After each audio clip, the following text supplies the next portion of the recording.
halbowla horumarkeenu iyaga weeyaan hubaal markii nabadaynu joogno la'aantood lama helenba la'aantood lama helenba. السلام عليكم ورحمة الله وبركاته.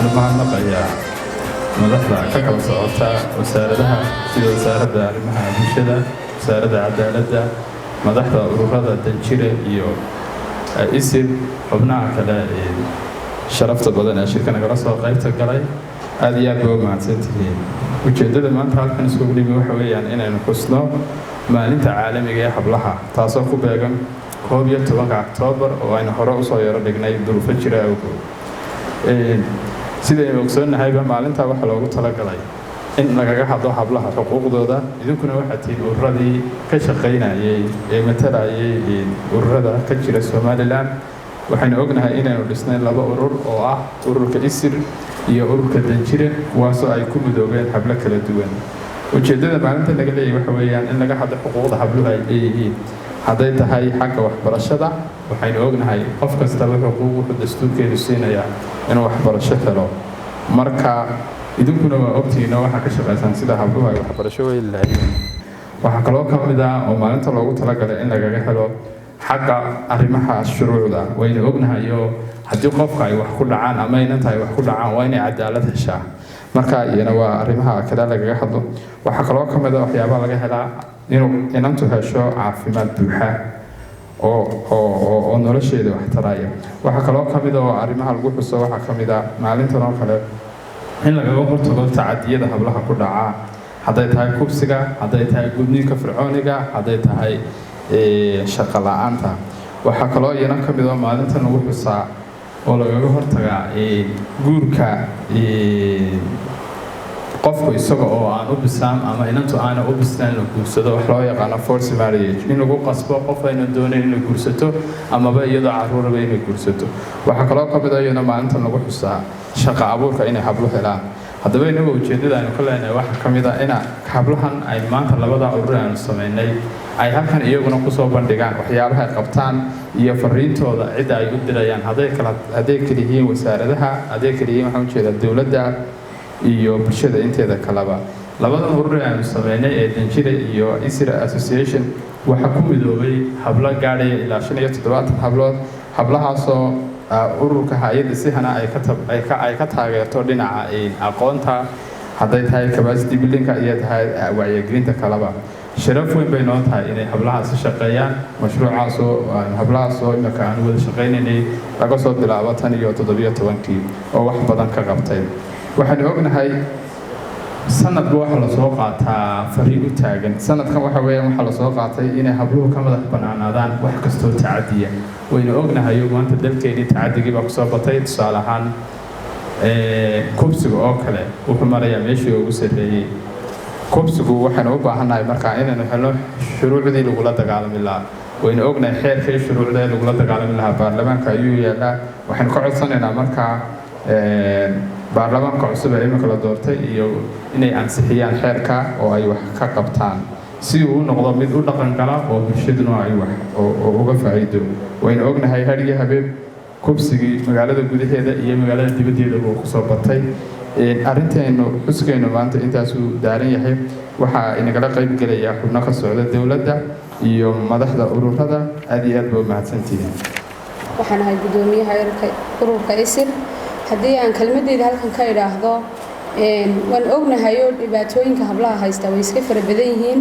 maanta halkan waxaan u joognaa inaynu xusno maalinta hablaha adduunka taasoo sidii uu Nuuraddiin sheegayba lagu soo bandhigo waxyaabaha ay habluhu qabtaan iyo guulaha ay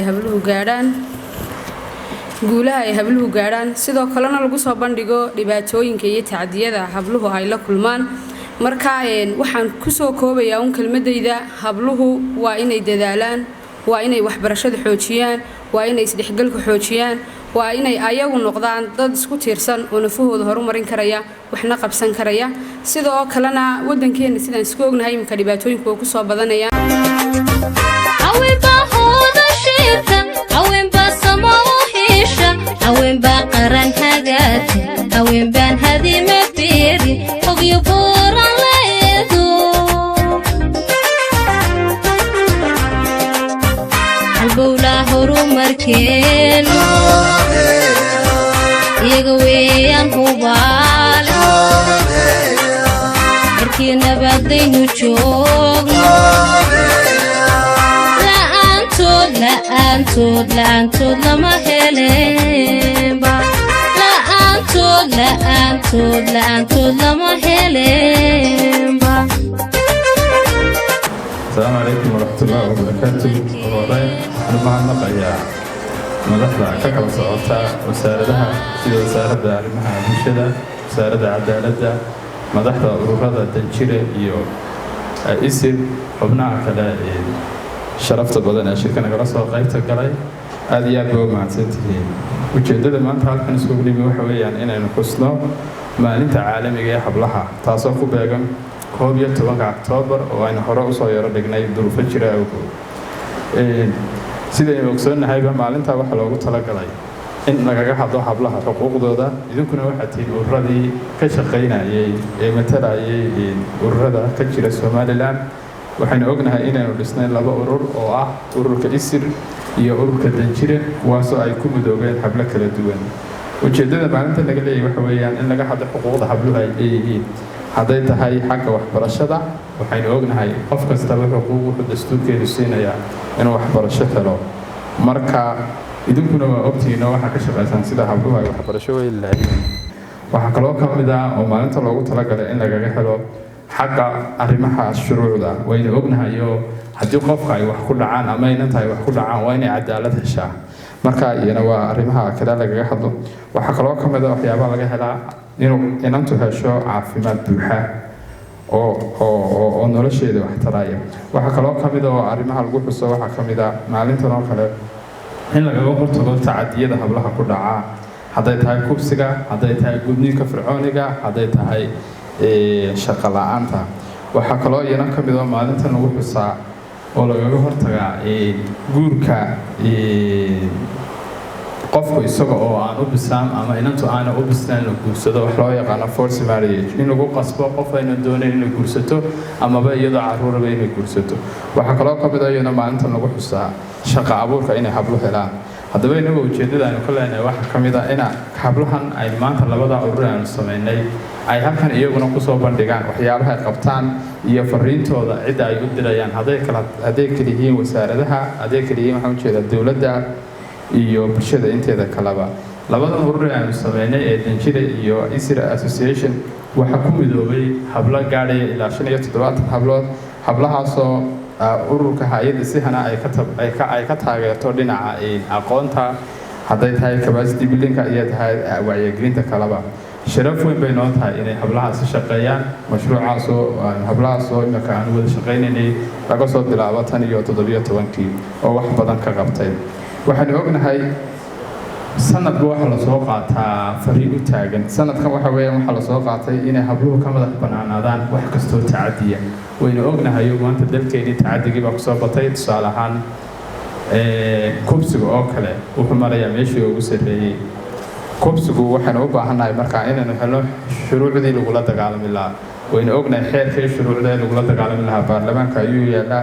waxaynu ka codsanaynaa markaa baarlamaanka cusub ee imika la doortay iyo inay ansixiyaan xeerka oo ay wax ka qabtaan si uu noqdo mid u dhaqan gala oo bulshaduna ay wax uga faa'iido. waynu ognahay har iyo habeen kubsigii magaalada gudaheeda iyo magaalada dibaddeeda uu kusoo batay. arrinteenu xuskeenu maanta intaasuu daaran yahay. waxaa inagala qayb gelaya xubno ka socda dowladda iyo madaxda ururada. aad iyo aad baa mahadsantihiin. waxaan ahay gudoomiyaha ururka isir. haddii aan kelmadeyda halkan ka idhaahdo waan ognahay oo dhibaatooyinka hablaha haysta way iska fara badan yihiin. maantana halkan waxaan u joognaa inaynu xusno maalinta hablaha adduunka, taasoo sidii uu Nuurudiin sheegayba lagu soo bandhigo waxyaabaha ay habluhu qabtaan iyo guulaha ay habluhu gaadhaan. sidoo kalena lagu soo bandhigo dhibaatooyinka iyo tacadiyada habluhu ay la kulmaan. marka waxaan kusoo koobayaa kelmadeyda habluhu waa inay dadaalaan, waa inay waxbarashada xoojiyaan waa inay isdhexgalka xoojiyaan waa inay ayagu noqdaan dad isku tiirsan oo nafahooda horumarin karaya waxna qabsan karaya sidoo kalena wadankeena sidaan isku ognahay imka dhibaatooyinku oo ku soo badanaya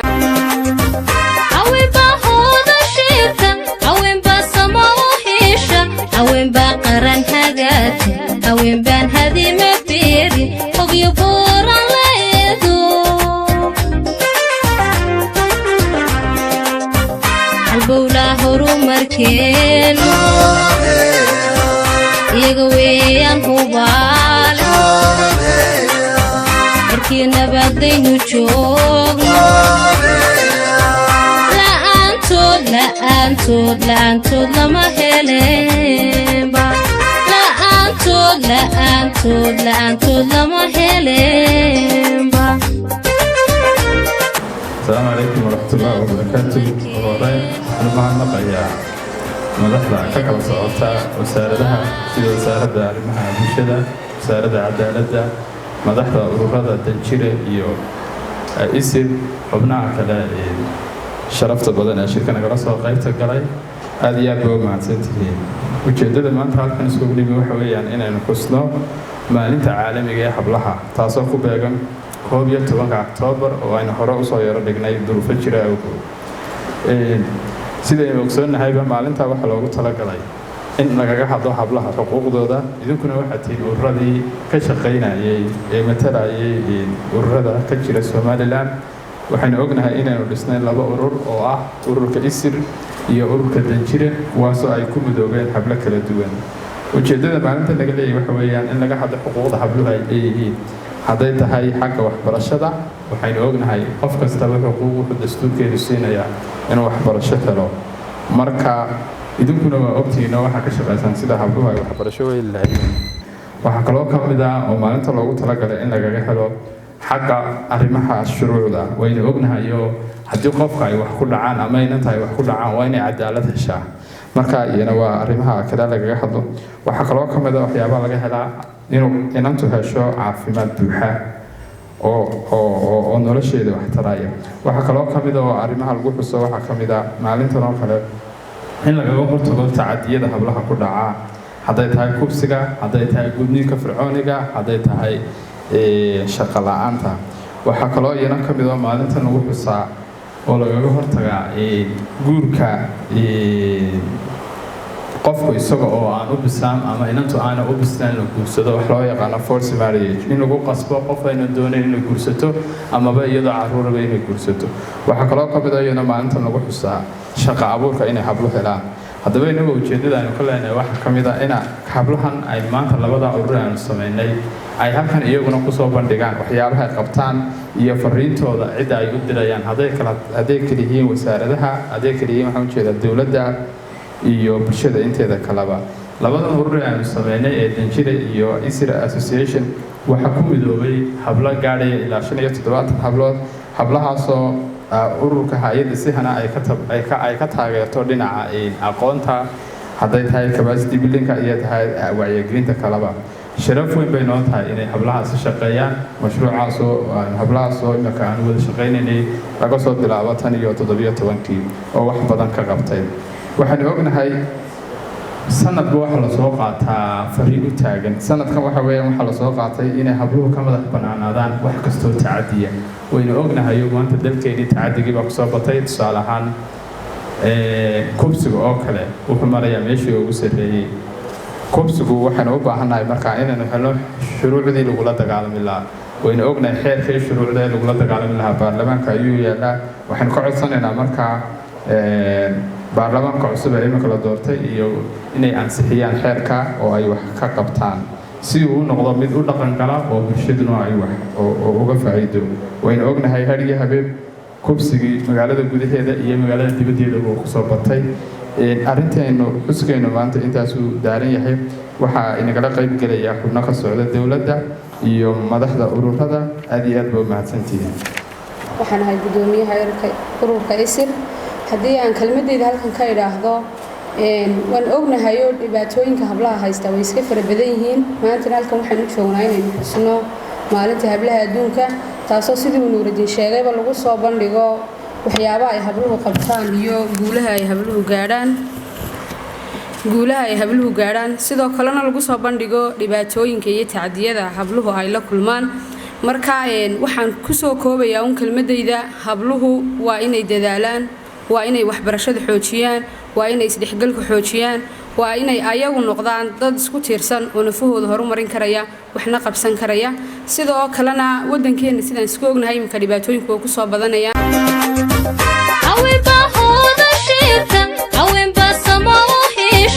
haweenbaa qaran hagaata haweenbaan hadima fiiri ogyo buuran leedo halbowlaa horumarkeenu iyaga weeyaan hubaale markii nabadaynu joogno la'aantood lama helenba la'aantood lama helenba. السلام عليكم ورحمة الله وبركاته. وراي أنا mahadnaqayaa madaxda ka kala socota wasaaradaha sida wasaaradda arrimaha bulshada, wasaaradda cadaaladda, madaxda ururada danjire iyo isir xubnaha kale sharafta badan ee shirka nagala soo qaybta galay aad iyo aad baa u mahadsantihiin. ujeeddada maanta halkan isugu dhimi waxa weeyaan inaynu xusno maalinta caalamiga ee hablaha taasoo ku beegan 11 Oktoobar oo aynu hore usoo yaro dhignay duruufo jira awgood. sidaynu ogsoonahay maalintaa waxaa loogu talagalay in lagaga hadlo hablaha xuquuqdooda idinkuna waxaa tihiin ururadii ka shaqaynayay ee matalayay ururada ka jira Somaliland.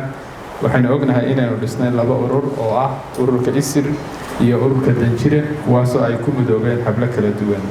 ujeeddada maalinta laga leeyahay waxa weeyaan in laga hadlo xuquuqda habluhu ay leeyihiin hadday tahay xagga waxbarashada. waxaynu ognahay qof kastaba xuquuq wuxuu dastuurkeedu siinayaa inuu waxbarasho helo.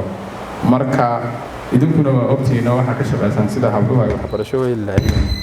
waxaa kaloo ka mid ah oo maalinta loogu talagalay in lagaga helo xagga arrimaha shuruucda. waynu ognahay oo haddii qofka ay wax ku dhacaan ama aynan tahay wax ku dhacaan waa inay cadaalad heshaa. marka iyana waa arrimaha kale lagaga hadlo. waxaa kaloo ka mid ah waxyaabaha laga helaa inuu inantu hesho caafimaad buuxa oo nolosheeda wax taraya. waxaa kaloo ka mid ah oo arrimaha lagu xuso waxaa ka mid ah maalintan oo kale in lagaga hortago tacadiyada hablaha ku dhaca hadday tahay kubsiga, hadday tahay gudniinka fircooniga, hadday tahay shaqo la'aanta. waxaa kaloo iyana ka mid ah maalintan lagu xusaa oo lagaga hortagaa guurka qofku isaga oo aan u bislaan ama inantu aana u bislaan inuu guursado wax loo yaqaano forced marriage in lagu qasbo qof ayna doonayn inay guursato amaba iyadoo carruuraba inay guursato. waxaa kaloo ka mid ah iyana maalintan lagu xusaa shaqo abuurka inay hablo helaan. haddaba inaga ujeeddada aynu ka leenahay waxaa ka mid ah in hablahan ay maanta 2 urur aynu samaynay ay halkan iyaguna kusoo bandhigaan waxyaabaha ay qabtaan iyo fariintooda cidda ay u dirayaan hadday kala yihiin wasaaradaha, hadday kala yihiin waxaan ujeedaa dowladda iyo bulshada inteeda kaleba. 2 urur aynu samaynay ee danjire iyo isir association waxaa ku midoobay hablo gaadhaya ilaa 75 hablood. hablahaasoo ururka hay'adda sihana ay ka taageerto dhinaca aqoonta hadday tahay capacity building iyo tahay wacyigelinta kaleba. sharaf weyn bay noo tahay inay hablahaasi shaqeeyaan mashruucaasoo hablahaasoo imika aan wada shaqaynaynay laga soo bilaabo 17 oo wax badan ka qabtay. waxaanu ognahay sanadba waxa la soo qaataa fariin u taagan. sanadkan waxa weeyaan waxa la soo qaatay inay habluhu ka madax bannaanaadaan wax kastoo tacadiya. waynu ognahay maanta dalkeennii tacadigii baa kusoo batay. tusaale ahaan kubsiga oo kale wuxuu marayaa meeshii ugu sarreeyey. kubsigu waxaynu u baahannahay markaa inaynu helno shuruucdii lagula dagaalami lahaa. waynu ognahay xeerkii shuruucda lagula dagaalami lahaa baarlamaanka ayuu yaallaa. waxaynu ka codsanaynaa markaa baarlamaanka cusub ee imika la doortay iyo inay ansixiyaan xeerka oo ay wax ka qabtaan si uu noqdo mid u dhaqan gala oo bulshaduna ay wax uga faa'iido. waynu ognahay har iyo habeen kubsigii magaalada gudaheeda iyo magaalada dibaddeeda uu ku soo batay. arrinteenu xuskeennu maanta intaasuu daaran yahay. waxaa inagala qayb gelaya xubno ka socda dowladda iyo madaxda ururada. aad iyo aad baa u mahadsantihiin. waxaan ahay gudoomiyaha ururka ISIR haddii aan kelmadeyda halkan ka idhaahdo waan ognahay oo dhibaatooyinka hablaha haysta way iska fara badan yihiin maanta halkan waxaan u joognaa inaynu xusno maalinta hablaha adduunka taasoo sidii uu Nuurudiin sheegayba lagu soo bandhigo waxyaabaha ay habluhu qabtaan iyo guulaha ay habluhu gaadhaan sidoo kalena lagu soo bandhigo dhibaatooyinka iyo tacdiyada habluhu ay la kulmaan marka waxaan ku soo koobayaa kelmadeyda habluhu waa inay dadaalaan waa inay waxbarashada xoojiyaan waa inay isdhexgalka xoojiyaan waa inay ayagu noqdaan dad isku tiirsan oo nafahooda horumarin karaya waxna qabsan karaya sidoo kalena wadankeena sidaan isku ognahay imka dhibaatooyinku oo ku soo badanaya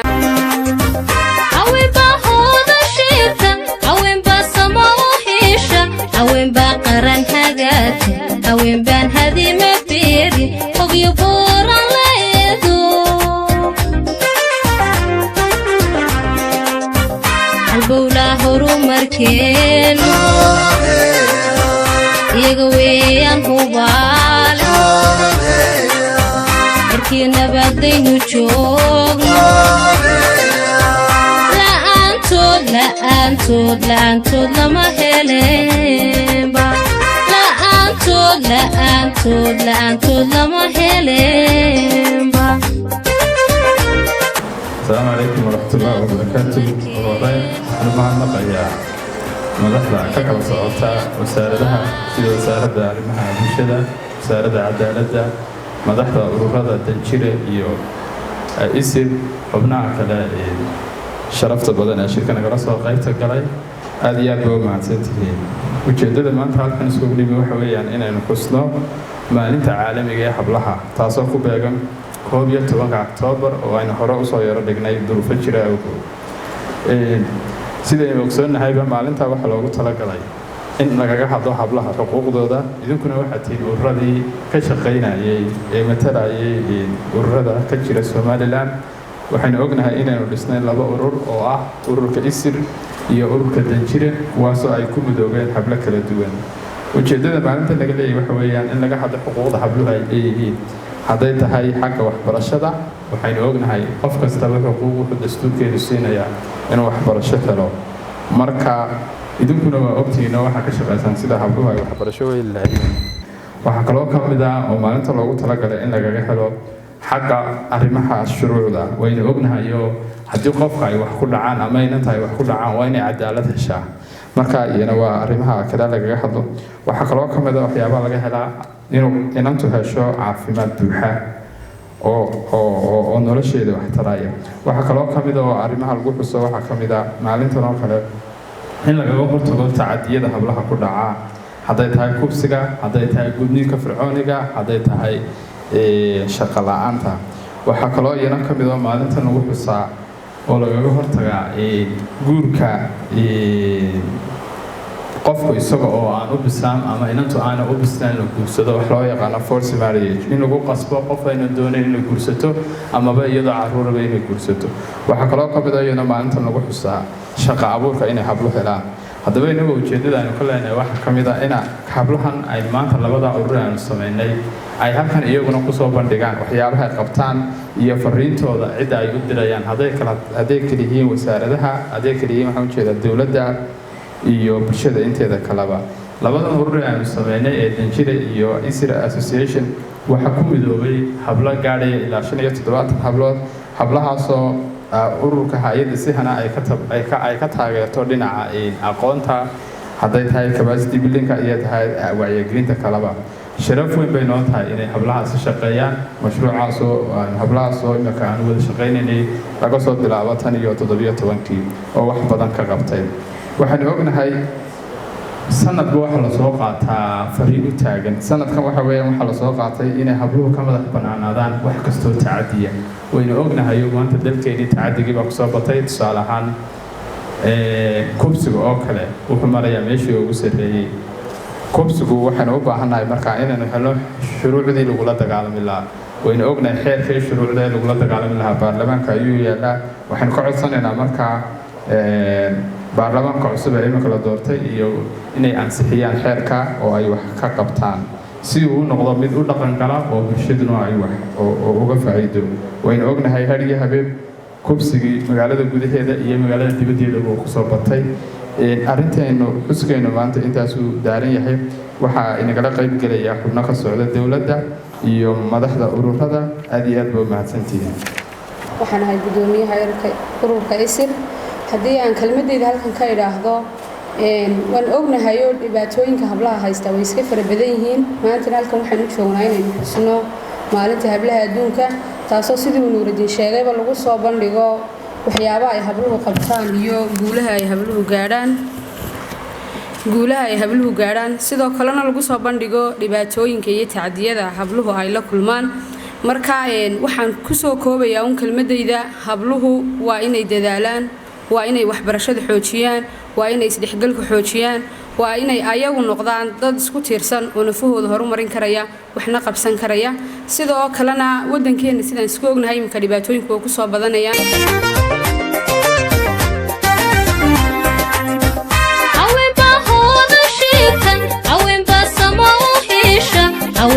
qaran hagaati haween baan hadima beeri ogyo buuran la eedo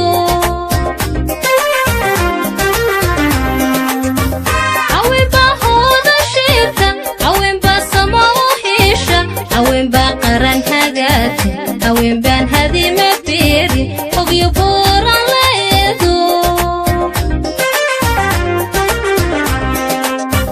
halbowlaa horumarkeenu iyaga weeyaan hubaale markii nabadaynu joogno la'aantood lama helenba la'aantood lama helenba halbowlaa horumarkeenu iyaga weeyaan hubaale markii nabadaynu joogno la'aantood lama helenba la'aantood lama helenba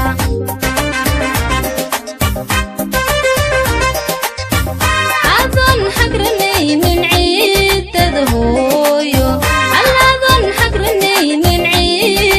hooyo adan ku halaynin naami hayanka adoonka gaabi halkaaga dadaalka muuji adan xagranaynin ciidada hooyo adan xagranaynin ciidada hooyo adan ku halaynin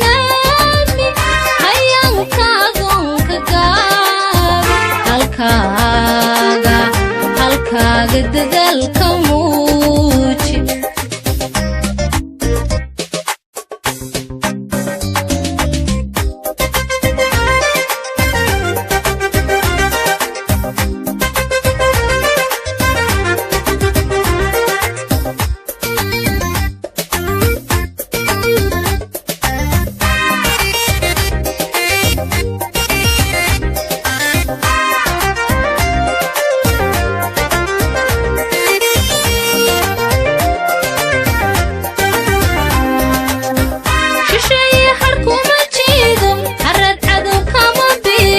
baryana way kula hadhay adoon sharaftada hiijin hankaagana aan ku laalin shisheeye harkuma jiido harad cadow kama biyo baryana way kula hadhay adoon sharaftada hiijin hankaagana aan ku laalin aqoonsiga hanashadiisa sahamaha u dhaanso sahoobaan u beero intaad hooda un sugayso intaad hooda un sugayso aqoonsiga hanashadiisa